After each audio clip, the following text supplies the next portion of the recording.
আপনাদের সঙ্গে আমি সুপ্রিয়। আজ যে খবর নিয়ে আমরা আলোচনা করব তা সত্যি অত্যন্ত ভয়াবহ। এতগুলো মানুষের প্রাণ একসঙ্গে যেভাবে চলে যাবে তা হয়তো কেউই ভাবতে পারেনি।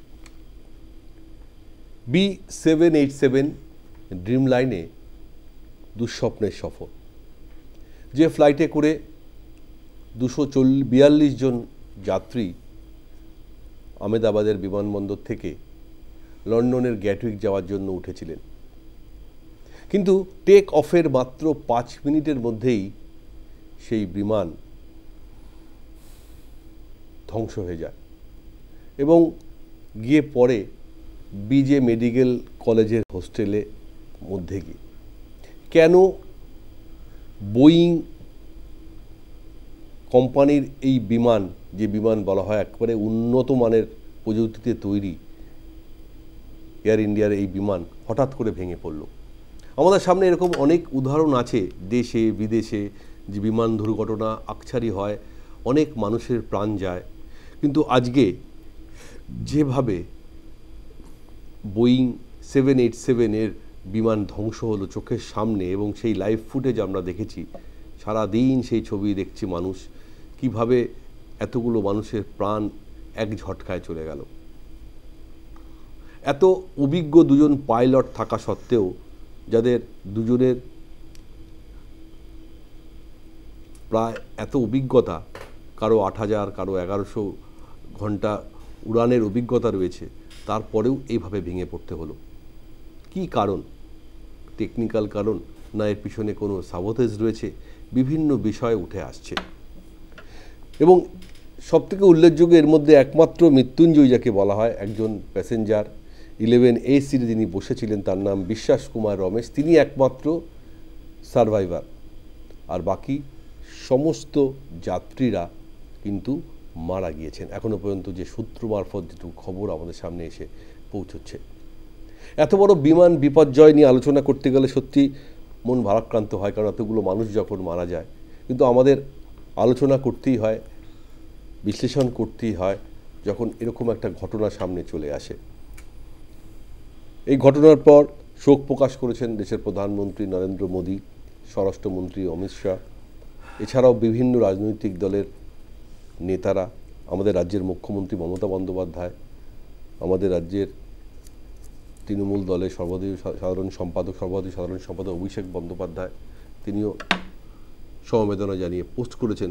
পাশাপাশি একটা প্রশ্ন রেখে গিয়েছেন যে উচ্চ পর্যায়ের তদন্ত হওয়া উচিত।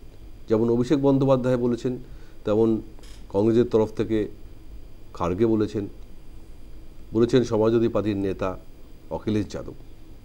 আমরা তাই আজ শুরুতে চেষ্টা করব যে এই বিমান দুর্ঘটনার পেছনে আসল কারণ কি। আমাদের সঙ্গে যারা বক্তা রয়েছেন তাদের সঙ্গে কথা বলবো। তবে শুরুতেই আজকে আমরা দেখে নেব প্রতিবেদন, যে কিভাবে বোয়িং 787 টেক অফ করার ঠিক 5 মিনিটের মধ্যেই এভাবে বিপর্যয় ঘটল। দেখুন সেই প্রতিবেদন। Air India aircraft a short while ago.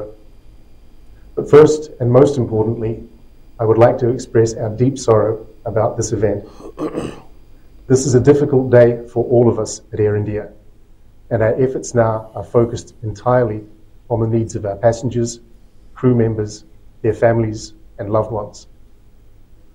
I know that there are many questions, and at this stage I will not be able to answer all of them, but I do want to share the information we have at this time.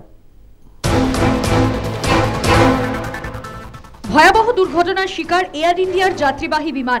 বৃহস্পতিবার দুপুরে আহমেদাবাদ বিমানবন্দর থেকে AI 171 নম্বর বিমানটি লন্ডনের Gatwick বিমানবন্দরের উদ্দেশ্যে রওনা দিয়েছিল।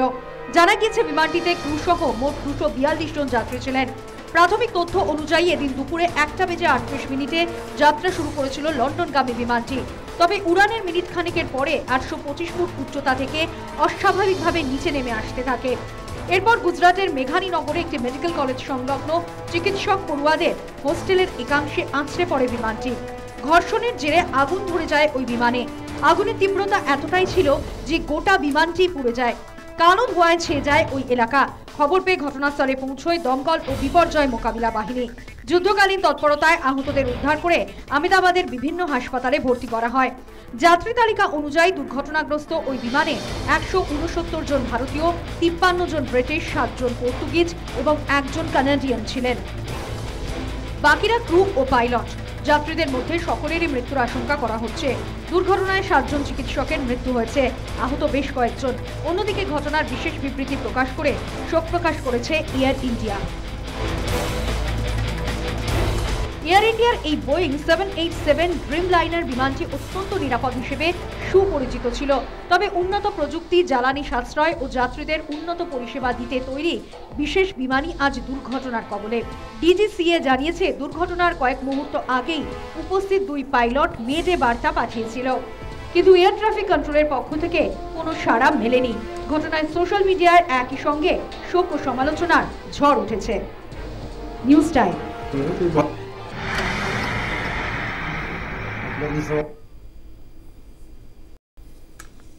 একেবারে মৃত্যুদূত AI0171 এবং এই বিমানের দুর্ঘটনার পর আমরা জানি যে প্রায় 242 জন যাত্রী মারা গিয়েছে এবং তার মধ্যে 229 জন প্রায় ভারতীয় ছিলেন। তার মধ্যে ছিলেন 53 জন ব্রিটিশ নাগরিক, 7 জন পর্তুগিজ, 1 জন কানাডিয়ান। অর্থাৎ মাত্র 625 ফিট ওপরে উঠে কেন এই বিমান ভেঙে পড়ল এবং ভেঙে পড়ার পর বিস্ফোরণ, যে বিস্ফোরণে ঝলসে গেছে সমস্ত যাত্রীদের দেহ এবং ভেঙে পড়েছে বিজে মেডিকেল কলেজের হোস্টেলে, যেখানে কিছু জুনিয়র ডাক্তার পড়ুয়ারা তখন সেই মুহূর্তে মধ্যাহ্ন ভোজন করছিলেন এবং সেখানেও প্রায় 70 জনের ওপর ডাক্তার পড়ুয়ারা মারা গিয়েছেন। হতাহতের খবর হয়তো যত সময় যাবে তত বাড়বে,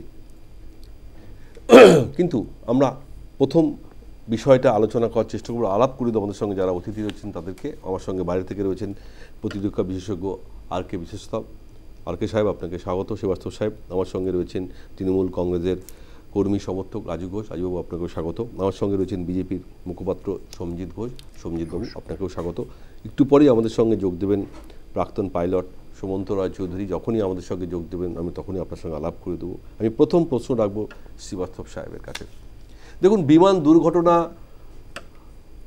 অনেক রকম বিমান দুর্ঘটনা আমরা দেখেছি এবং আমরা যদি একটু ইতিহাস দেখি পরপর এরকম অনেক দুর্ঘটনা আমাদের সাথে এবং অনেক যাত্রী মারাও গিয়েছে। কিন্তু আজকের যে বিমান দুর্ঘটনা আমরা দেখলাম, বোয়িং 787-এর যেভাবে টেক অফ করার 5 মিনিটের মধ্যে ভেঙে পড়ল এবং যেখানে পাইলট মেডে বার্তা দিল এটিএসকে, তারপরে কিন্তু সেই বার্তার রিকল আর কিছু পাওয়া যায়নি এবং তারপরে আমরা দেখলাম যে এই বিমান কীভাবে ধ্বংস হয়ে গেল। অনেকগুলো কারণ থাকতে পারে, টেকনিক্যাল কারণ থাকতে পারে, বার্ড হিট হতে পারে বা ভিতরে এমন কিছু পদার্থ ছিল যা হয়তো বিস্ফোরণ ঘটতে পারে। কিন্তু যেটা এই মুহূর্তে সবসময় আলোচনার মধ্যে চলে আসছে, কোথাও কি কোনোভাবে সাবোতেজ হওয়ার সম্ভাবনা আছে? যদি সাবোতেজ হয়, হলেও এর পিছনে কি অন্য কোনো কারণ থাকতে পারে? শ্রীবাস্তব সাহেব, যেহেতু আপনি প্রতিরক্ষা বিশেষজ্ঞ একজন এবং আপনার অনেক অভিজ্ঞতা রয়েছে এইসব বিষয়ে, যদি একটু ছোট্ট করে আমাদের ব্যাখ্যা করেন, তারপরে আমরা আলোচনা আরও ডিপে যাওয়ার চেষ্টা করব। শ্রীবাস্তব সাহেব। নমস্কার। দেখুন, আজকে একটা বেজে 38 মিনিটে প্লেনটা টেক অফ করেছিল। তারপর ফ্রেম বাই ফ্রেম এখন যতগুলো ফ্রেম আমাদের কাছে এসছে ওটা খুব সূক্ষ্মভাবে আমরা অ্যানালিসিস করেছি। প্রথমে টেক অফ, আপনি দেখুন একটা এয়ারক্রাফট যতক্ষণ 300 কিলোমিটার পার আওয়ার যদি ওর থ্রাস্ট না হয় ও টেক অফ করে না। যে সময় ওটা টেক অফ করে তারপর মানে পাইলটের হাতে কোনো কন্ট্রোল থাকে না, তার মানে আপনাকে যেতেই হবে। সো আমরা যা টেক অফটা দেখলাম, take off is perfect, only at the last moment আমরা দেখলাম কিছু ডাস্ট উঠছে। তার মানে এই যে পাইলট ছিল, at the moment of the last moment take অফের টাইমে আপনার একটু আরো থ্রাস্ট বাড়াবার চেষ্টা করলো, স্পিড বাড়াবার চেষ্টা করলো, তাই জন্য দেখবেন পিছনে দূরের একটু ছোট ছোট আঁধি আছে, ওটা পরে অ্যানালিসিসে বোঝা যাবে। নাম্বার 1। নাম্বার 2, আপনি দেখুন এটা এখন পাইলট কন্ট্রোলে ছিল, এটা অটো পাইলটে যায়নি। তার মানে যখন এই 3-4 মিনিট তো হয়েছে আপনার 138 এর পর, রাইট, এটা পাইলটের ভেতরে ছিল, এর মধ্যে কোনো অটো পাইলট ছিল না। দ্বিতীয় আপনি যদি প্লেনটা দেখেন, ওর মধ্যে ইঞ্জিন দুটো ইম্প্যাক্ট আছে, কোনো ধোঁয়া টোয়া কিছু নেই, রাইট? ডান দিকে একটু স্লাইটলি বলি ওকে আমরা, একটু স্লাইটলি আছে, রাইট? তার মানে কি হলো জানেন, এটা টেক অফ টাইমে কোনো বার্ড হিট নেই, কোনো ইঞ্জিন ফেলিয়ার নেই। আর এইটা যে আপনার যে প্লেন আছে আমাদের, এই প্লেনটা 787 যেটা আছে, প্রথমবার এরকম অ্যাক্সিডেন্ট হয়েছে। এটা খুবই স্টাডি এন্ড খুবই ডিপেন্ডেবল এয়ারক্রাফট ছিল। তাহলে এনার টেক অফ টাইমে আপনি যদি দেখেন নোজটা উপরে ছিল, তার মানে আবার চেষ্টা করেছে। শিবাস্তব সাহেব একটু থামাচ্ছি আপনাকে, শিবাস্তব একটু থামাচ্ছি। আমার সঙ্গে এই মুহূর্তে যোগ দিয়েছেন এক্স পাইলট সুমন্ত রায়চৌধুরী। সুমন্তবাবু, অনেক স্বাগত আপনাকে আমাদের অনুষ্ঠানে আসার জন্য। আপনি থাকুন, আপনার সঙ্গে আমি আসছি। আমাদের সঙ্গে বক্তব্য রাখছেন আর কে শিবাস্তব সাহেব। শিবাস্তব সাহেব বলুন। হ্যাঁ, তারপর আপনি যদি দেখেন এটা নোজটা উপরেই ছিল, কোনো ধোয়া নেই, দুটো ইঞ্জিন খুবই স্টাডি, এটা নিয়ে যেতে পারে। কিন্তু আস্তে আস্তে এটা নেমে গেল। আর পাইলট যখন মেডে বলে, তার মানে হলো ওর যতগুলো চেষ্টা ছিল সব ফেল, তারপরই ওরা মেডে বলে, তারপর কোনো কমিউনিকেশন নেই। That is point one. Now accident, এটা তো ব্ল্যাক বক্স হবে, ওটা তো খোঁজা হবে, সবকিছু হবে।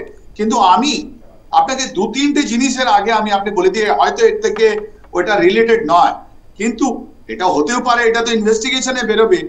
আমরা টার্কির সঙ্গে এই যতগুলো আমাদের ইন্ডিগো অ্যান্ড ইন্ডিয়ান এয়ারলাইন্সে যতগুলো প্লেন মেনটেনেন্স ছিল, এটা আমরা বলছি টেক ইন, এটা টার্কি যেটা কোম্পানি ছিল ওটা মেনটেনেন্স করতো, রাইট? আর এই অপারেশন সিঁদুরের পর আমরা বলেছি যে আপনাদের থেকে আমাদের কোনো দরকার নেই। এই টার্কির আগে ইন্ডিয়ান এয়ারলাইন্সের একটা আলাদা একটা ইঞ্জিনিয়ারিং মেনটেনেন্স কনসালটেন্সি ছিল, ওরাই মেনটেনেন্স করতো। ওর মধ্যে 4 রকমের মেনটেনেন্স আছে, এটা সবাই জানে, ABCD, যেটা একটা নাম্বার অফ ফ্লাইটস বা নাম্বার অফ আওয়ারের পর একটা রুটিন একটা হয়, যার মধ্যে ফিল্টার, অয়েল এসব চেক হয়, অনেকগুলো ছোট ছোট চেক হয়। এর মধ্যে এই প্লেনের মধ্যে যেটা আছে, এর মেনটেনেন্সের দিকে কি আহমেদাবাদে আমরা এটা চেক করতে চাই, বা যেখান থেকে উড়েছে, যেখানে এটা কি কোনোদিন টার্কিশ এতে গেছিল কি আপনার রিপেয়ার রিকুপের জন্য? আমি আদৌ বলছি না কি এর মধ্যে টার্কিশে আছে, কিন্তু আমি এটা বলছি আমাদের যে ইনভেস্টিগেশন হবে ওর মধ্যে এটা ইনক্লুড করা উচিত। এয়ার ইন্ডিয়াকে জবাব দিতে হবে যে এই যে প্লেন যে আমাদের দুর্ঘটনা হলো যার সঙ্গে, ওর মধ্যে কোনো টার্কিশ টেকনিক্যাল জিনিস কবে ছিলেন ইনভলভ, কারা ছিলেন, এটা minute to minute, second to second আমি জানি। এটা যতগুলো জিনিস আছে ওটা আপনার সিসিটিভিতে আছে। That is point one. Point two, এর আপওয়েট যেটা আছে, আমরা সবাই বলছে এখানে 1 লক্ষ থেকে বেশি আপনার ডিলে আছে, ওটা আপনার যে পাইলট সাহেব এসছেন এক্সপার্ট উনি বলবেন। কিন্তু এই যেভাবে আপনার বসেছে, তার মানে তো ট্রাস্টই পায়নি। তার মানে যতগুলো ইলেকট্রনিক সিস্টেম এই যে প্লেনের মধ্যে ছিল ও কাজই করছে না। আমি এখন কোনো জিনিস এটা আমি বলতে চাইছি না ইন্ডিকেটিভ টাইপে কি এটা টেকনিক্যাল ফেলিয়ার, না হিউম্যান ফেলিয়ার, না এটা ওয়েদার ফেলিয়ার, না অন্য কোনো কারণ আছে, আমি এটা একদমই বলছি না। কিন্তু এয়ার ইন্ডিয়ার অনেকগুলো এখন এই অ্যাক্সিডেন্টের পর অনেকগুলো ছবিগুলো বেরোচ্ছে, যার মধ্যে আমরা এক্সপিরিয়েন্স করেছি ওদের ম্যাক্সিমাম জিনিসই কাজই করে না। ওইটা ফ্লাইটের মধ্যে এয়ার কন্ডিশন কাজ করছে না, ওদের যতগুলো প্যানেল গুলো আছে ওটা কাজ করছে না। তো এরকমও জিনিস আছে। তার মানে কি কোনো মেনটেনেন্স রিলেটেড ইস্যু ছিল ইন্ডিয়ান এয়ারলাইন্সে, যার জন্য এটা ইনসিডেন্টটা হলো। কেন যে এই ইনসিডেন্টটা অনেক আনইউজুয়াল, এরকম ইনসিডেন্ট হওয়া উচিত নয়। বিকজ ইনি যে পাইলট ছিলেন আপনার সাবারওয়াল সাহ, one of the ace pilot 9000, আপনি তো নিজেই বলছেন আপনাদের প্রেজেন্টেশনে যে দুজন যারা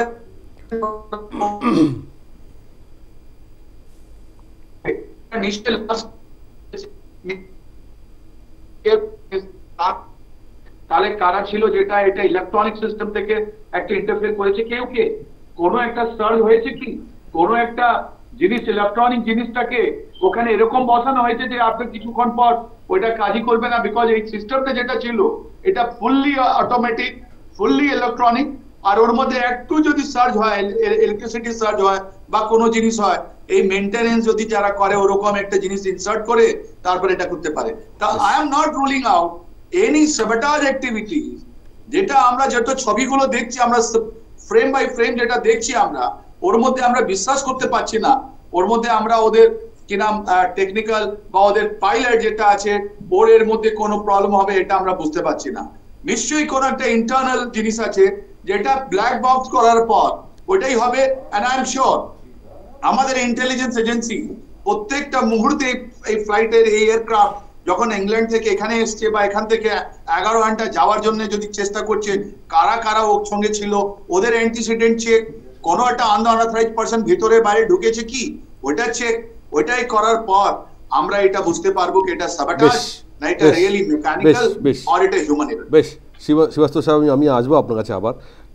আমি এই মুহূর্তে সুমন্তবাবুর কাছে জানতে যাবো। সুমন্তবাবু, আপনার দীর্ঘ কেরিয়ারে আপনি যে অভিজ্ঞতা আপনার, নিশ্চয়ই আপনি আরও একটু আমাদের কাছে একটু ব্যাখ্যা করতে পারবেন যে এই ধরনের একটা বিমান দুর্ঘটনা কেন হয় এবং যেভাবে এই ড্রিম লাইনের B787 বিমান আজ দুর্ঘটনা ঘটলো এবং তার পিছনে যে কারণগুলো উঠে আসছে, অবভিয়াসলি সেটা টেকনিক্যাল কারণ হতে পারে, সেটা বার্ড হিট হতে পারে, বা এর বাইরেও অন্য কোনো কারণ থাকতে পারে যেটা আমরা বলছি যে সাবোটেজ হতে পারে কি না। কিন্তু এত বড় একটা উন্নত প্রযুক্তির বিমান যখন উড়ার 5 মিনিটের মধ্যে, টেক অফ করার 5 মিনিটের মধ্যে এভাবে ভেঙে পড়লো এবং তারপরে বিস্ফোরণ হলো, যেটা একেবারেই আনইউজুয়াল, যেটা বারবার বিভিন্ন সময় বিভিন্ন এক্সপার্টাইজরা বলছেন, আপনার কাছ থেকে একটু বক্তব্য জানতে চাইব যে কি কি কারণ হতে পারে এবং কি কি বিষয় সামনে উঠে আসতে পারে। দেখুন, আমি প্রথম জিনিস বলবো যে এটা নিছক একটা ডিজাস্টার, এবং ডিজাস্টার শুধু নয়, এটা টেকনিক্যাল রিজনের জন্য এখানে আননেসেসারি স্পেকুলেশন করে কোনো লাভ নেই। এটা স্যাবোটাজ বলুন, ইলেকট্রনিক্স বলুন, এই বলুন, যাই বলুন, আমার মতে এটা ইঞ্জিন ফেলিয়ার হয়েছে। He could not sustain the flight, he could not climb because there was no thrust, এবং তার ফলে হচ্ছে কি যে 400-500 ফিটে আপনি জাস্ট টেক অফ করেছেন, সবে আপনি হয়তো গিয়ারটা নিতে যাবেন বা ফ্ল্যাপসটা আপনি রিট্রাক্ট করতে যাবেন, তার আগেই আপনার ইঞ্জিন ফেলিয়ার হয়ে গেছেন। আপনি এবার কি করবেন? Dual engine failure. নর্মালি আমাদের সিমুলেটরে প্র্যাকটিস করতে দেওয়া হয় ডুয়েল ইঞ্জিন ফেলিয়ার, সেটা ক্রুজ হাইটে, কিন্তু after take off dual engine failure এটা তো কেউ চিন্তাও করতে পারে না যে একটা মডার্ন এয়ারক্রাফটে 787 ড্রিম লাইনারে এরকম হতে পারে।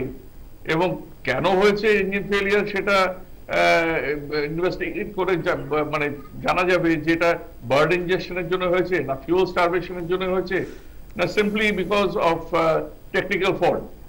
কিন্তু the crew were fully in control of the aircraft. He took off normally and engine failure হয়ে he made a call. কেন মেড এ কল দিয়েছে সেটা যদি আরো ব্যাখ্যা করে বলতো, সময় যদি পেত তা ভালো হতো। সেই সময়টুকু পাইনি। এর মধ্যে হয়তো ক্রুদের সবাই বা প্যাসেঞ্জারদের বলতে হয়েছে brace brace brace brace brace brace বলা হয় মেডের পরে, যদি ইম্প্যাক্টের আগে, ক্র্যাশের আগে ব্রেস ব্রেস বলা হয়, যাতে প্যাসেঞ্জাররা সেই পজিশন নিতে পারে যাতে ওদের ইনজুরিটা কম হয়। কিন্তু যে সেখানে গিয়ে এমার্জেন্সি ল্যান্ডিং করবে আফটার টেক অফ, এটা কোনো খালি ময়দানও ছিল না, মাঠও ছিল না, নদীও ছিল না, বা রাস্তাও ছিল না যে ও সেফলি ওই এয়ারক্রাফটটাকে গ্লাইড করে ল্যান্ডিং করতে পারে। কারণ সামনে তো বিশাল বসতি, আপনি কোথায় যাবেন? যেখানে যেদিকে অন্যতা ও করতে পারতো যে ও রাইট বা লেফট টার্ন, একটা হার্ড রাডার মেরে রাইট টার্ন করে ডেসপারেটলি ওর রানওয়েতে ল্যান্ড ব্যাক করতে পারতো, but that was very Dicey. এটা 5000, 4000, 2000 ফিটে করা যায়, বা 1000 ফিটে হয়তো ট্রাই করা যায়, কিন্তু 500 ফিট 400 ফিটে এটা অ্যাটেম্প্ট করা মানে it's suicidal. So the only thing he could do was land the best possible place. এখন সেটা একটা বিল্ডিং এর উপরে আনফরচুনেটলি হয়ে গেছে, কিছু করার নেই। এখন সেই বিল্ডিংটাই বা ওই এদিকে কি করে গজাতে দিল in the take off path. এবং আবার আপনি দেখবেন যে যত অবস্ট্রাকশন আছে সব হয় টেক অফ পাথে বা ল্যান্ডিং পাথে। এগুলো কি করে অ্যালাউ করে? আমাদের কলকাতা এয়ারপোর্টও আছে, আমরা ফেস করেছি, আমরা এই নিয়ে মিটিং করেছি। এবং আজকে যদি কলকাতা এয়ারপোর্ট থেকে কেউ টেক অফ করে, সে প্রথম জিনিস হচ্ছে চিরার পার্কে ভেঙে পড়বে বা নিউ টাউনে ভেঙে পড়বে। ঠিক, সে হয়তো মেবি এমার্জেন্সি ল্যান্ডিং হয়তো ইকো পার্কে হয়তো করলেও করতে পারে, কিন্তু মধ্যমগ্রাম বারাসাত দিকে আপনি করবেন কোথায়? সবই তো বসতি। সুতরাং এখানে স্পেকুলেশন, আননেসেসারি স্পেকুলেশন করে লাভ নেই। The crew tried their best, they perished in the crash, but একজন সার্ভাইভার তো অন্তত আমরা এই অ্যাক্সিডেন্ট থেকে বাঁচিয়ে আনতে পেরেছি বা বেঁচে পেরেছে, এবং সেটাই এটা মিরাকল। এই অ্যাক্সিডেন্ট যেরকম ভয়াবহ হয়েছে, এই সাধারণত বেঁচে কেউ ফিরে আসে না। Absolute miracle, absolute miracle. এবং এই নিয়ে কথা উঠেছে কলকাতা এয়ারপোর্টকে স্থানান্তর করার জন্য, সেকেন্ড একটা এয়ারপোর্ট করার জন্য, তার সেটা কোনো অগ্রসর হয়নি। এই কারণেই যে এত ঘন বসতি হয়ে গেছে, আমরা আমাদের বার্ড হিটস হয়েছে, আমাদের অনেক রকম আমাদের ডেঞ্জার থাকে, কিন্তু সেটা যখন আমরা আপনাদের বলি বা আমরা আধিকারিকদের বলি, তারা তখন চেষ্টা করে কন্ট্রোল করার, কিন্তু কি করবে? আপনি যখন বসতি হয় তখন ময়লা ফেলা হয়, সেই আকর্ষণে পাখিরা আসে এবং তাতে বার্ড ইনজেকশন হতেই থাকে, এবং এটা অদূর ভবিষ্যতে হতেই থাকবে। এটা বন্ধ হবে না যতক্ষণ না আপনি আশেপাশে পরিষ্কার রাখতে পারছেন বা বসতি কমাতে পারছেন, এবং এটাকে আধিকারিকদের নিয়ে চিন্তা করতে হবে। না, আপনি বলছিলেন সুমন্ত বাবু, আপনি এই বিষয়টা নিয়ে কর্তৃপক্ষের সঙ্গে কথা বলেছেন এয়ার ইন্ডিয়ার পক্ষ থেকে, এবং তার কি কোনো রেজাল্ট আপনারা পেয়েছেন যে এই বার্ড হিট বলুন বা এই বসতি বলুন? না, ওরা চেষ্টা করে মিউনিসিপ্যালিটির সঙ্গে বলে, ওদের এটা করা, মিউনিসিপ্যালিটি কতটা কি করে জানি না, ড্রেনেজের কোনো নেই, কোনো ঠিক ঠিকানা নেই, কিন্তু এটা ঠিক যে বার্ড ইনজেকশন অনেকটা কমে গেছে কলকাতা এয়ারপোর্টে, কিন্তু হয়, এটা হয় না যে তা না। এবং তারপরে দেখুন ডেঞ্জার কিরকম, এই পুজো আসলেই আমাদের চোখে সব লেজার লাইট, হ্যাঁ, এই ডিজে কি মিউজিক চালিয়ে লাইট ফোকাস করে, লেজার লাইট, হ্যাঁ, এইগুলো সেই জন্য এই এয়ারপোর্টটাকে শিফট করার কথা ছিল, কিন্তু তার তো কিছু হয়নি। সুতরাং আমাদের এই অদূর ভবিষ্যতে এরকমই হবে, এবং আমাদের তৈরি থাকতে হবে, প্রস্তুত থাকতে হবে। আমি আর একটা প্রশ্ন করতে চাইছি সুবন্ধুবাবু, যেহেতু আপনি দীর্ঘ অভিজ্ঞতা সম্পন্ন একজন পাইলট, যখনই কোনো দূরপাল্লার এই বিমান যখন যায় তার আগে যে টেকনিক্যাল চেক আপগুলো হয়, এবং অনেকটা সময় না যেটুকু আমাদের বিমান যাত্রার অভিজ্ঞতা, এবং সেখানে একটা হাইফাই টিম থাকে, টেকনিক্যাল টিম থাকে, তারপরে সেগুলো অথরাইজ হয়, সাইন হয়, সিগন্যাল হয়, তারপরে সেই ফ্লাইটটা টেক অফ করে। সুতরাং এই ফ্লাইটটা দীর্ঘ 10 ঘন্টা ফ্লাইট করবে, তার ফুয়েল নেবে, এবং তারপরে সে ফ্লাইটটা উড়বে, এবং এই যে টেকনিক্যাল টিমের যে আপনার অ্যাপ্রুভাল, এগুলো হওয়ার পর যারা এই টেকনিক্যাল অ্যাপ্রুভালটা দিয়েছে তারা নিশ্চয়ই দেখে দিয়েছে, বা পাইলটও নিশ্চয়ই সেটা বুঝে নিয়েছে, তারপরে কেন এই ধরনের ঘটনা ঘটলো? যেহেতু আমি আবারও বলছি, বোয়িং একটা এমন উন্নত প্রযুক্তির বিমান যেখানে যারা যাত্রীবাহী বিমান হিসাবে পৃথিবী বিখ্যাত, সেখানে এই ধরনের বিমান দুর্ঘটনা ঘটে গেল যদি টেকনিক্যাল কারণে হয়, আর অন্য কোনো কারণ আমি এখানে বলছি না, বার্ড হিট হলে একটা আলাদা বিষয়, সেই জায়গাটা যদি একটুখানি আমাদের ব্যাখ্যা করেন। শুনুন, টেকনিক্যাল প্রবলেম এনি টাইম হতে পারে। আপনি পুলিশ সার্টিফাই করলেন, plane is fine, fit and fine, তারপরেও টেকনিক্যাল প্রবলেম হতে পারে। আপনি তো গ্যারান্টি করতে পারেন this is a machine, a machine can fail any time. আপনার আমাদের হিউম্যান বডি হার্ট ফেল করে না, আপনার ডাক্তার চেক আপ করে বললো আপনি ঠিক আছে, বাড়িতে এসে আপনার হার্ট ফেল হয় নাকি? এটা হতেই পারে। কিন্তু আপনি যে ভাব বলছেন যে টেকনিক্যালি আমি ক্লিয়ার করে দিলাম, ফিট এন্ড ফাইন ইয়ে করলাম, তারপরে যে কিছু হবে না, can you guarantee that? No, nobody can guarantee that.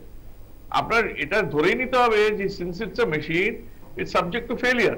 এখন আপনি কি করে ফেলিয়ার হলে কি করে আপনি হ্যান্ডেল করবেন, ক্রু কি করে হ্যান্ডেল করবে, সেটা আমাদের প্র্যাকটিস করানো হয়, আপনাদের শেখানো হয়, আমাদের ট্রেনিং দেওয়া হয়, এবং মানে এমন অ্যাডভান্স কন্ডিশনে আমাদের এমার্জেন্সি দেওয়া হয়, সেগুলো আমাদের কোপ করতে হয়, তাহলে আমাদের পাস করানো হয় না, এবং এটা 6 মাস অন্তর আমাদের প্র্যাকটিস করতে হয়। কিন্তু এই টেক অফের সময় ডুয়াল ইঞ্জিন ফেলিয়ার যেটাকে বলে, আমাদের dual engine failure normally cruise হাইটে দেয়, মানে ক্রুজ মানে 35,000 39,000 এ দেয়, কিন্তু ডুয়াল ইঞ্জিন ফেলিয়ার 500 ফিটে এটা ভেরি ডিফিকাল্ট। ও ছেলেটি হয়তো খুব চেষ্টা করেছে, ওর এক্সপিরিয়েন্স অনুযায়ী, experience pilot, line training captain, ও চেষ্টা করেছে ওর তরফ থেকে, কেউ তো স্বেচ্ছা মৃত্যু বরণ করে না, ওর নিজের তরফ থেকে চেষ্টা করেছে। কিন্তু যদি সামনে ঘনবসতি থাকে আর ওর যদি অন্য কোথাও যাওয়ার না জায়গা থাকে, তাহলে ওর অন্য উপায় হচ্ছে যে যেখানে বিয়ে পড়বে, আছড়ে পড়বে, সেখানেই টু ট্রাই দ্য বেস্ট। যদি কেউ বেঁচে যায় গেল তো গেল, তার মধ্যে একজন বেঁচে যাওয়া দেখলাম। আর একটা খুব টেকনিক্যাল পয়েন্ট জানতে চাইবো, যেটা আমাদের পাইলট শেষবারের মতন বার্তা দেওয়ার চেষ্টা করেছে, মে ডে বার্তা, আর একটা বলা হয় প্যান মেসেজ। এই দুটোর মধ্যে যদি একটু আমাদের ব্যাখ্যা করেন, যে মে ডে মেসেজটাই বলা হয় একদম জরুরি ভিত্তিক। হ্যাঁ, প্যান বলা হয় তখনই যখন it is not so much of N emergency, কিন্তু অ্যালার্ট করে দেওয়া টু দি এটিসি যে I have a problem but I don't need immediate assistance, I don't need priority. But Mayday যখন বলা হয়, Mayday is followed Mayday, তখনই it is an emergency, এবং ATC তখন সজাগ হয়ে যায়, তখন they allot special approval, special permission for you to immediately land or divert or whatever. It is ultimate. এবং মেডের পরে জাস্ট ইম্প্যাক্টের আগে প্যাসেঞ্জারদের এবং ক্রুদের বলা হয় ব্রেস। এই ব্রেস বলা হয় যাতে ইম্প্যাক্টটা হলে ইনজুরিজ কম হয়, ডেথ কম হয়। এবং তখন প্যাসেঞ্জারদের করণীয় হচ্ছে সামনের সিটটা ধরে মাথা ঝুঁকে বসে পড়া, এবং সবাইকে সেটাকে বলা হয়। কিন্তু এটা মেডে অনেক সময় যদি কিছু কারণ বলতে পারে তো বলতে পারলো, যদি বলতো যে ইঞ্জিন ফেলিয়ার হয়েছে বা কিছু, তাহলে হতো কি আরো স্পষ্ট হয়ে যেত যে কি কারণে এই মেডে সে কল করছে বা কল দিচ্ছে। কথা বুঝলেন? প্যানটা ইজ নট দ্য ইমার্জেন্সি। বেশ, তার মানে এটা বোঝা গেল যে ব্ল্যাক বক্সটা উদ্ধার হলে হয়তো অনেক রহস্যের উন্মোচন আমরা জানতে পারবো। তবে লাস্ট প্রশ্ন আমি আপনার কাছে রাখতে চাইছি যে একজন এক্স পাইলট হিসাবে আপনার কোনো সাজেশন থাকবে, যেমন এই ধরনের একটা ভয়ঙ্কর বিমান দুর্ঘটনা আমার চোখের সামনে দেখলাম, যাতে ভবিষ্যতে এই ধরনের দুর্ঘটনা এড়ানো যায় বা এড়াতে হয়, তাহলে কি কি স্টেপ নিতে হয় বা কি নেওয়া উচিত, যেটা ইমিডিয়েটলি ডিজিসিএকে ভাবা উচিত? কি শুনুন, ইমিডিয়েট স্টেপস আপনি এখন যে হারে বসতি হয়ে গেছে আপনার এয়ারপোর্টের আশেপাশে, এই অদূর ভবিষ্যতে আবার হবে। আপনি কি করে এড়াবেন? আপনার তাহলে আপনার পুরো এটা ক্লিয়ার রাখতে হবে, টেক অফ পাথ ক্লিয়ার রাখতে হবে, ল্যান্ডিং পাথ ক্লিয়ার রাখতে হবে। সেটা তো সম্ভব নয়। এখানে বসতি আরো গজিয়ে উঠেছে, আরো বেশি করে গজিয়ে উঠেছে, এবং আমাদের কমপ্লেন করতে হয় যে কিছু বিল্ডিং এত উঁচু হয়ে গেছে তাদেরকে রেস্ট্রিক্ট করার জন্য। কখনো লাইট আমাদের চোখে ফেলা হয়, হ্যাঁ, কখনো আমরা দেখি বেলুনস ওড়ে ওই ফানুস মতো। তো এইগুলো বসতি হলে এসব হয়। তাতে হয় কি, বসতি হলে আপনার আবর্জনা ফেলে, তার জন্য পাখিরা আসে, পাখিরা ওই আকর্ষণে আসে, তাতে বার্ড হিটস হয়, এবং বার্ড হিটস হলে ইঞ্জিনের ক্ষয়ক্ষতি ভীষণ হয়, এবং একটা গ্রাউন্ড করে দিতে হয়, কয়েক কোটি টাকার খরচা হয় ওই মেরামতি করতে। আমার নিজস্ব বার্ড হিট হয়েছে, আমার গয়ার থেকে টেক অফ করে আমি কলকাতা আসছিলাম, আমার বার্ড হিট হয়েছে। কিন্তু আমি তখন ডিসাইড করলাম যে আমার একটা ইঞ্জিন আছে, আমি কোনো মতে ওটাকে টেনে টুনে কলকাতায় নিয়ে গিয়ে আমি ফেলতে পারবো, যাতে ওখানে মেরামতি করতে পারে। কারণ আমি যদি গয়াতে ব্যাক করে ল্যান্ড করি, তাহলে ওখানে এয়ারক্রাফটটা 3 দিন কি 4 দিন গ্রাউন্ড হয়ে থাকবে, সব মেনের মেটেরিয়াল পাঠাতে হবে, ওই ইঞ্জিন খুলে নিয়ে আসতে হবে, শুধু অনেক ঝুঁকি আছে। শুধু আমি ওইটাকে নার্স করে লো হাইটে নিয়ে এসে কলকাতায় এসে রাখি, তারপরে ওটাকে অ্যাটেন্ড করে একদিনের মধ্যে ওরা ওটাকে এয়ারক্রাফটটাকে ঠিক করতে পেরেছিল। তবে প্লেট গুলো মানে বেঁকে ফেঁকে গেছিল বার্ড হিটে। কিন্তু সেটা দেখুন, এক একটা ক্রুর উপরে নির্ভর করে সে কিরকম ভাবে ডিল করবে। এখন আমার আমার শাটডাউন করতে হয়েছিল যে ইঞ্জিনটা বার্ড হিট হয়েছিল, সুতরাং আমার এক ইঞ্জিন আমার তো ছিল, কিন্তু এই ক্ষেত্রে হয়তো দুটো ইঞ্জিনই চলে গেছে, এবং দুটো ইঞ্জিন চলে গেলে আমার কোনো উপায় থাকতো না, আমার ওই গয়া ব্যাক করে ল্যান্ড করতে হতো। কথা বুঝতে পারছেন? সার্কামস্ট্যান্স উপরে কিভাবে কিরকম ভাবে ডিল করবেন সেটা ক্রুদের উপরেই নির্ভর করে। মানে আমি একটাই জানতে চাইছি, কোথাও কি আপনার মনে হচ্ছে না যে ছবি আমরা দেখছি, যে প্রসঙ্গটা আসছে ঘুরে ফিরে হয়তো অল্প হলেও আসছে, বা একটা সন্দেহ তৈরি হচ্ছে, কোথাও কি সাবোটেজ থাকার সম্ভাবনা আছে, যেটা কিছু জায়গা থেকে প্রশ্ন উঠছে? দেখুন, সেটা তো আলটিমেট, সেটা ইনভেস্টিগেটরসরাই বলতে পারবে। এটা মানে আমাদের আননেসেসারি স্পেকুলেশন করে লাভ নেই। এটা নিছক একটা অ্যাক্সিডেন্ট হয়েছে, এবং মেজর অ্যাক্সিডেন্ট হয়েছে, কিন্তু ইনভেস্টিগেশন করে যদি পায় যে কোনো there was an angle of sabotage, তাহলে তারা ওই সেই অ্যাঙ্গেলে তখন ওরা চিন্তা করবে। বাট এখন পর্যন্ত আমার তো প্রিলিমিনারি যা মনে হচ্ছে তা নয়। তাই যদি হতো তাহলে এয়ারক্রাফট যেটা দেখে মনে হলো ছবিতে, এক্সপ্লোশন যদি হতো তাহলে ইঞ্জিন ফায়ার, আগুন লাগতো বা আওয়াজ হতো বা ধোঁয়া বেরোতো, কিছুই তো সেটা দেখা যায়নি। নর্মাল গ্লাইড করেও নেমে যাচ্ছে। সুতরাং স্যাবোটাজ এখন গ্রাউন্ড স্টাফের যদি করে দিয়ে থাকে, তাহলে that is a different line of investigation. এটা ইনভেস্টিগেটরসরাই ওরা বলতে পারবে বা করতে পারবে। আচ্ছা, ভেঙে পড়ার পর যে বিস্ফোরণটা হলো, এটা কি ফুয়েলের জন্য? না না, হ্যাঁ ওটা তো অত অত আপনার অত টন ফিউল নিয়ে যাচ্ছে পুরো ফ্লাইটের জন্য প্লাস ডাইভার্সনের জন্য, এবং জাস্ট টেক অফের সব পরে হয়েছে, তো ও তো বিল্ডিং এর সঙ্গে ধাক্কা খেলে তো এক্সপ্লোশন হবেই। Right. Pakistan air space avoid করে আপনার যেতে হচ্ছে, ঠিক। এমন নয় যে আপনি পাকিস্তানের উপর দিয়ে যাচ্ছেন সুতরাং কম ফিউল নিচ্ছেন, আপনার ভরে ফিউল নিয়ে যেতে হচ্ছে যাতে আপনার মিডওয়ে কোথাও ল্যান্ডিং টেকনিক্যাল ল্যান্ডিং না করতে হয় ফিউল নেওয়ার জন্য। সুতরাং টেক অফের পরেই হয়েছে ওই এক্সপ্লোশনটা হয়েছে because of the fuel, the fuel that the aircraft was carrying. আমার মনে হয় না এটা এখানে স্যাবোটাজ অ্যাঙ্গেলটা বোধহয় খুব একটা মানে প্রায়োরিটি পাবে। বেশ বেশ, অনেক ধন্যবাদ, অনেক ধন্যবাদ সুমন্ত বাবু আমাদের সঙ্গে থাকার জন্য। আমরা ছোট্ট একটা বিজ্ঞাপন বিরতি নেব, আমরা ফিরবো আমাদের আলোচনায়, সঙ্গে থাকুন। ফিরে এলাম বিজ্ঞাপন বিরতির পর। আমরা কিছুক্ষণ আগে আমাদের সঙ্গে পেয়েছিলাম এক্স পাইলট সুমন্ত রায়চৌধুরীর কাছে তার মূল্যবান কিছু বক্তব্য আমরা শুনলাম। আমরা শ্রীবাস্তব সাহেবকেও প্রথমের দিকে আমরা কিছু বক্তব্য শুনেছিলাম, শ্রীবাস্তব সাহেব আরও কিছু বলতে চান, তারপরে আমি রাজুবাবু এবং সঞ্জিতদার কাছে যাব। শ্রীবাস্তব সাহেব, আপনার কিছু বক্তব্য আছে এই সম্পর্কিত, একটু বলুন। দেখুন, আমাদের আর্মিতে অনেকগুলো আমরা রোটার হেলিকপ্টার চালাই, আমাদের অনেকগুলো হেলিকপ্টার আছে আমাদের কাছে, অনেকগুলো দুর্ঘটনা হতে থাকে। ওর মধ্যে সব থেকে বড় জিনিস জানেন, ওর মধ্যে আছে টারবাইন ফিউল বলি, এটিএফ, এভিয়েশন টারবাইন ফিউল, যেটা নিয়ে যেরকম আমাদের পেট্রোল ডিজেল আছে ওরকম একটা হাওয়াই জাহাজের জন্য একটা স্পেশাল ধরনের আপনার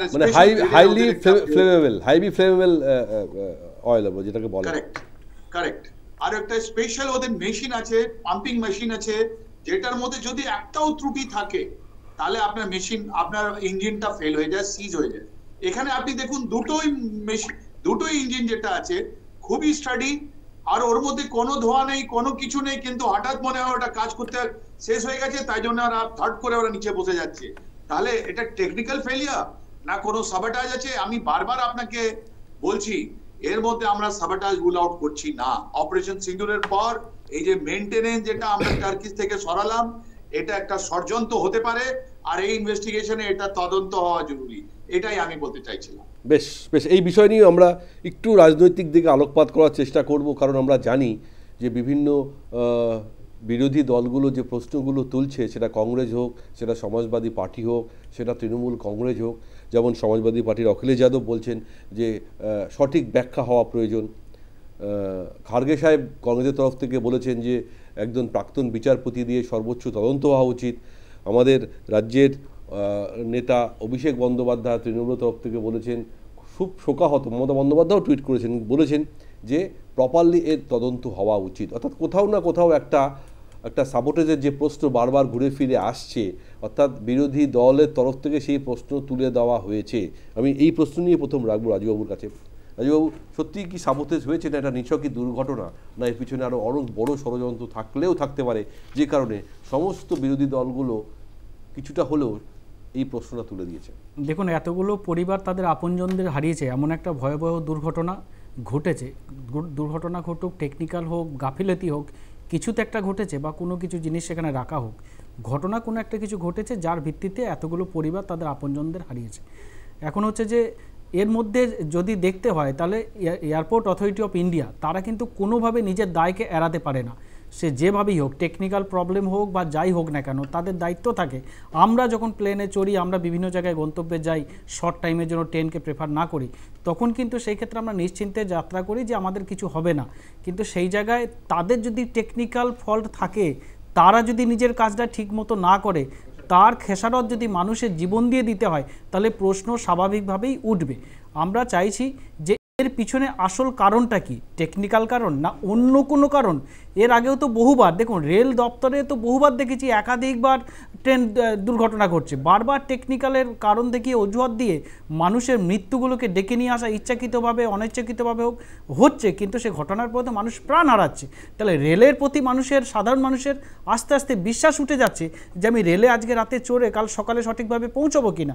তেমনই প্লেনের ক্ষেত্রেও যদি এরকম ধরনের টেকনিক্যাল প্রবলেম হয়, 600 মিটার উপরে ওঠার পর যদি সেখানে কোনো গ্রামের মধ্যে বা কোনো শহরের মধ্যে ভেঙে পড়ে, তাহলে অটোমেটিকলি মানুষ আতঙ্কিত হয়ে যাবে প্লেনে চাপার ক্ষেত্রে। তাহলে টেকনিক্যাল প্রবলেম যদি থাকে বা নাও থাকে বা অন্য কোনো উদ্দেশ্য থাকে, এর জন্য তো সঠিক তদন্ত হওয়া উচিত। কারণ সঠিক তদন্ত না হলে বোঝা যাবে না এর মধ্যে দোষী আছে কি দোষী নেই, পাইলটও যদিও মারা গেছে, সেই পাইলট ইচ্ছাকৃতভাবে করেনি, এটাও নিশ্চিতভাবে বলা যায়, কারণ কেউ নিজের প্রাণটাকে সবার আগে বাঁচাতে চায়। অর্থাৎ তিনিও যখন মারা যাচ্ছেন, অর্থাৎ তিনি চেয়েছেন বাঁচুক, কিন্তু এর পিছনে কারণটা কী আছে, টেকনিক্যাল ফল্ট কী আছে, বা অন্য কোনো কারোর উদ্দেশ্য, কোনো যারা কেবিন ক্রু বা যারা হোস্টেস, যারা ওখানকার মাল সরবরাহ করে গাড়ির মধ্যে থেকে, সে কিছু গণ্ডগোল আছে কিনা, কোনো রকম কিছু দুর্ঘটনা তার মধ্যে ইচ্ছাকৃতভাবে ঘটানো হয়েছে কিনা, এটা স্বাভাবিকভাবে মানুষের স্বার্থে তারা তো এটা প্রশ্ন তুলবে, এবং সেটা তুলেছে। এটা তো ন্যায্য, কারণ এটা ন্যায্য প্রশ্ন আমরা তুলতেই পারি যে মানুষের প্রাণ গেছে, আমরা বিরোধী দল যত রয়েছে আমরা সেটাকে দাবি করছি তদন্ত হোক। তদন্ত না হলে তো বোঝা যাবে না কি হয়েছে ঘটনাটা। রাইট আমি সঞ্জিতার কাছে যাব। সঞ্জিতা, অবভিয়াসলি শোক প্রকাশ করেছেন দেশের প্রধানমন্ত্রী, স্বরাষ্ট্রমন্ত্রী, এবং স্বরাষ্ট্রমন্ত্রী নিজেও সেখানে পৌঁছে গিয়েছেন, কিন্তু বিরোধীদের যে দাবি, এবং আমাদের সঙ্গে প্রতিরক্ষা বিশেষজ্ঞ শ্রীবাস্তব সাহেবও যেটা বলছেন, কোথাও না কোথাও সাবোটেজের প্রশ্ন সামনে চলে আসছে। তাহলে এরকম একটা ভয়ঙ্কর বিমান দুর্ঘটনায় যখন 242 জন যাত্রীর এক নিমিষে তাদের প্রাণহানি হয়ে যায়, মৃত্যুর পর বিস্ফোরণে তাদের বডি ঝলসে গিয়েছে, যারা দেখতে পাচ্ছে না যে মানে বডিগুলো কী অবস্থা, সেটাও হয়তো জানার জন্য ডিএনএ টেস্ট করতে হবে। অর্থাৎ এরকম একটা ভয়াবহ বিমান বিপর্যয়ের পর সত্যি তো সরকারের কোথাও না কোথাও এই প্রশ্নের মুখোমুখি হতে হবে যে কেন এই ধরনের ঘটনা ঘটলো। একটা জিনিস খুব পরিষ্কার যে বিমান দুর্ঘটনা ঘটলো গুজরাটে, যেখানে প্রধানমন্ত্রী, স্বরাষ্ট্রমন্ত্রী নিজের রাজ্য, একটা আন্তর্জাতিক বিমান যেখানে শুধু ভারতীয় যাত্রীরা নয়, যেখানে বিদেশের যাত্রীরাও রয়েছেন। অর্থাৎ এরকম একটা জায়গায় দুর্ঘটনা ঘটলে শুধু দেশে নয়, বিদেশেও এই দুর্ঘটনা নিয়ে কিন্তু আলোচনা হবে। সুতরাং সব কিছু দেখে, সব কিছু মিলিয়ে সেই প্রশ্ন কিন্তু আমরাও উড়িয়ে দিচ্ছি না। সুতরাং কীভাবে দেখছেন, সত্যি কিনা সর্বোচ্চ তদন্ত হওয়া উচিত? দেখুন, আপনার কথা থেকেই শুরু করি।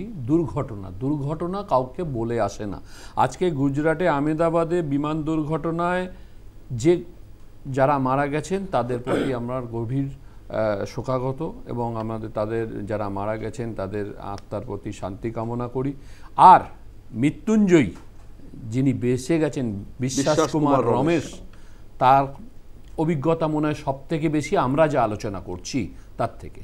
তো দেখুন, বিরোধীরা কি বলছে সেটা হচ্ছে কি, বিরোধীদের রাজনীতি করতে হবে, এই রাজনীতি না করলে তাদের দোকান বন্ধ হয়ে যাবে। এই মুহূর্তে যে ভারত সরকার যেভাবে চালাচ্ছেন নরেন্দ্র দামোদর দাস মোদিজি, সেখানে তাদের কিছু বলার নেই, এটাকে নিয়েও রাজনীতি করতে হবে। এত মানুষ মারা গেছেন, সেখানে তাদের সমবেদনা জানাবার কথা, তা না করে আজকে কংগ্রেস, আজকে এখানকার তৃণমূল, তারা কথা বলছেন। আজকে সবথেকে বড় কথা যে অভিষেক বন্দ্যোপাধ্যায় নাকি সমালোচনা করেছেন বা তদন্ত করা উচিত, এ কথাও তিনি বলেছেন।